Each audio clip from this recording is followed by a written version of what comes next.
السلام علیکم ورحمۃ اللہ وبرکاتہ۔ ناظرین اور سامعین، امید ہے کہ آپ حضرات خیر و عافیت سے ہوں گے۔ جیسا کہ آپ حضرات کو معلوم ہے کہ ایک ویڈیو بڑی تیزی سے سوشل میڈیا پر وائرل ہو رہی ہے، جس کا تعلق مظفر نگر کے کھپا پور گاؤں سے ایک اسکول میں سانحہ پیش آیا تھا، جس میں ایک مہیلا ٹیچر ایک مسلم طالب علم پر تشدد کر رہی ہے۔ اسی سے متعلق جمعیت علماء ہند نے بہت بڑا اعلان جاری کیا ہے۔ بڑی خوشی کی بات یہ ہے کہ جمعیت علماء ہند مولانا محمود اسعد مدنی نے لیٹر پیڈ پر ایک بیان جاری کیا، جس میں اپنے غم غصے کا اظہار کیا ہے اور یہ سرکار سے مانگ کی ہے کہ اس پہ سخت سے سخت کارروائی کی جائے۔ پوری بات کیا ہے، پورا معاملہ کیا ہے، جمعیت علماء ہند نے کیا کہا ہے اس لیٹر پیڈ میں آپ حضرات کو سنانے جا رہا ہوں۔ آپ حضرات ویڈیو کے آخر تک بنے رہیں۔ اس سے پہلے میں آپ سے گزارش کر رہا ہوں کہ اگر آپ نے ابھی تک میری ویڈیو کو لائک نہ کیا ہو تو لائک کر دیں، اگر چینل کو سبسکرائب نہ کیا ہو یا چینل پر پہلی مرتبہ آئے ہوں تو چینل کو سبسکرائب بھی کر دیں، جزاک اللہ۔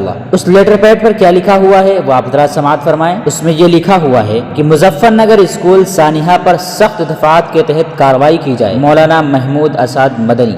مقامی جمعیت علماء لگاتار متاثرہ خاندان کے رابطے میں۔ نئی دہلی، 26 اگست 2023۔ جمعیت علماء ہند کے صدر مولانا محمود اسعد مدنی نے مظفر نگر کے کھپا پور گاؤں میں ہوئے اسکول سانحہ پر سخت غم و غصے کا اظہار کیا ہے اور سرکار سے مطالبہ کیا ہے از خود نوٹس لیتے ہوئے قصوروار ٹیچر کو کیفر کردار تک پہنچایا جائے۔ اس سلسلے میں مولانا مدنی نے وزیر اعلیٰ یوگی آدتیہ ناتھ، یونین منسٹر برائے ترقی خواتین و اطفال، national commission for child's rights NCPCR، national human rights commission اور نیشنل کمیشن فار مائنارٹیز کو خط لکھ کر فوری کارروائی کا مطالبہ کیا ہے۔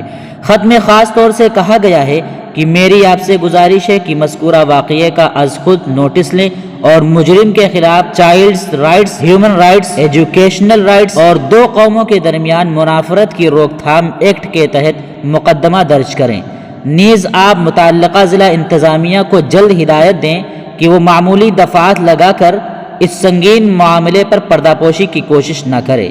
مولانا مدنی نے کہا ہے کہ ملک میں نفرت پھیلانے کا پاٹھشالہ کسی بھی صورت میں منظور نہیں ہے۔ میرا دل اس بات سے بہت دکھی ہے کہ ہمارا ملک ہیٹ اسپیچ کا مرکز بنتا جا رہا ہے۔ اس کی شروعات سیاسی حکمراں اور چند میڈیا ادارے کے ذریعے نفرت پر مبنی بیانات اور پروگرام سے ہوئی۔ جب اس صورتحال کی روک تھام پر توجہ نہیں دی گئی تو آج ملک کی فضا اس قدر مسموم ہو گئی ہے کہ اب حفاظتی ادارے، یہاں تک علم کا مرکز سمجھا جانے والا اسکول بھی اس کا شکار ہو رہا ہے۔ واضح ہو کہ کھپا پور منصور پور گاؤں میں نیہا پبلک اسکول کی پرنسپل ترپتا تیاگی کے حوالے سے ایک ویڈیو منظر عام پر آ رہی ہے، جس میں وہ ایک طالب علم کو مسلم ہونے کی وجہ سے جسمانی تشدد اور توہین آمیز ریمارکس کا نشانہ بنا رہی ہے۔ اس طرح کے قابل مذمت اقدامات نہ صرف تعلیم کے اصولوں کی خلاف ورزی ہے بلکہ تعصب اور نفرت کو بھی دوام بخشتے ہیں، جن کی ہمارے معاشرے میں کوئی جگہ نہیں۔ مولانا مدنی نے کہا ہے کہ ہر بچہ ایک محفوظ اور جامع تعلیمی ماحول کا مستحق ہے جہاں وہ شخصی اور تعلیمی طور پر ترقی کر سکے۔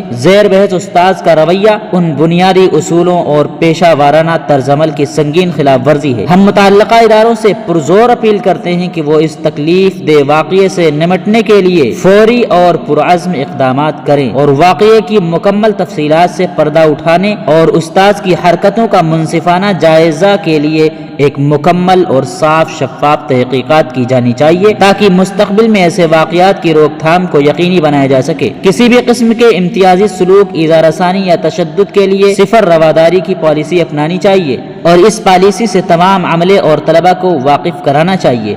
نیز تنوع، شمولیت اور ثقافتی حساسیت کی تربیت بھی ضروری ہے۔ مولانا مدنی نے مقامی جمعیت علماء کو ہدایت دی ہے کہ جذباتی اور نفسیاتی اثرات پر قابو پانے کے لیے طالب علم اور اس کے اہل خانہ کا تعاون کریں۔ نیز مقامی انتظامیہ سے ملاقات کر کے سخت قانونی اقدامات پر آمادہ کیا جائے۔ چنانچہ آج دوپہر جمعیت علماء مظفر نگر کے وفد نے ضلع سیکریٹری قاری محمد ذاکر کی قیادت میں متاثرہ خاندان سے ان کے گھر پر جا کر ملاقات کی اور جمعیت علماء کی طرف سے ہر ممکن انسانی و اخلاقی مدد کی یقین دہانی کرائی۔ جمعیت علماء کی ٹیم لگاتار اس معاملے پر نگاہ رکھے ہوئے ہے اور حسب ضرورت قدم اٹھایا جائے گا۔ نیاز احمد فاروقی، سیکریٹری جمعیت علماء ہند۔ آپ حضرات سے گزارش ہے کہ آپ حضرات اس ویڈیو کلپ کو دوسروں تک شیئر کریں بلکہ عام کر دیں۔ اگر اس چینل پہلی مرتبہ ہیں تو چینل کو سبسکرائب کر دیں۔ جزاک اللہ۔ السلام علیکم ورحمۃ اللہ وبرکاتہ۔